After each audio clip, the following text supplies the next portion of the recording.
Sunski Sports in Houston, and today we're going to be going over the winter packing list. My name is Dylan, and we're going to be talking through some apparel choices. First thing on the packing list is going to be your shell or parka. It's your first line of defense against any weather, keep you warm, keep you dry throughout the day. My choice is going to be Arc'teryx Rush Jacket. It's a great all-around mountain jacket. Vortex Pro is going to keep you dry, super lightweight. My favorite thing is it's going to be packable. You can toss in the bag at the end of the day, and you're good to go for the rest of the day. Like my counterpart, I also chose an Arc'teryx jacket. I chose the Cassier Resort Style jacket. Reason is because it has a nice stretch to it. It's also lightly lined, so it can give you an extra line of defense. It also has taped seams like all other Arc'teryx jackets. And it's an all-around jacket that you can use for other sports other than just skiing. All right, for the second item on our packing list, we're going to be discussing the pants or bibs. I chose the Black Diamond Resort pant. The reason I prefer a pant is because you can always have the option of putting a suspender over it, or you can use a belt.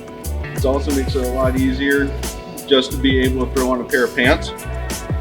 Other things that I really like about this pant is the fact of the zipper right here for a zipper vent function, letting out all that unwanted hot air.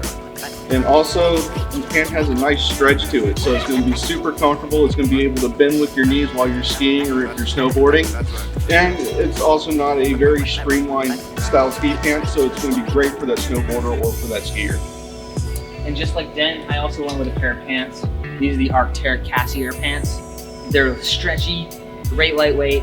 They also offer some side vents, ventilation, and great all-around mountain pant. All right, next up on the list is going to be your mid-layers. This is where you can get your bulk of your insulation, allow for fluctuation depending on the temperatures.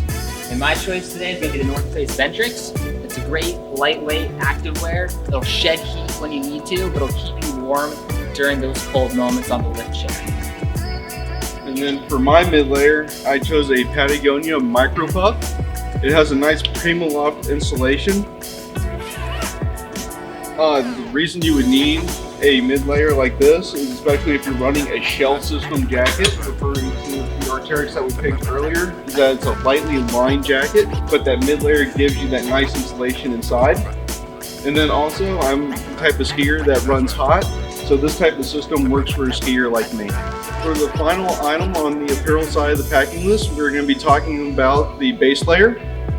I picked the Hot Chili base layers. They're a nice stretchy cami material. They're also fleece lined, and they are the last line of defense for you in cold weather elements. For my choice today, I went with Patagonia's mid-weight Capilene. It's a great lightweight wicking material. It'll keep you dry, and it'll keep you warm on the mountain on some cooler, warmer days. It's very versatile. And with that, we close up the apparel section of the winter packing list. Join us next time, we'll talk about accessories. And if you have any questions, feel free to find us at sunski.com.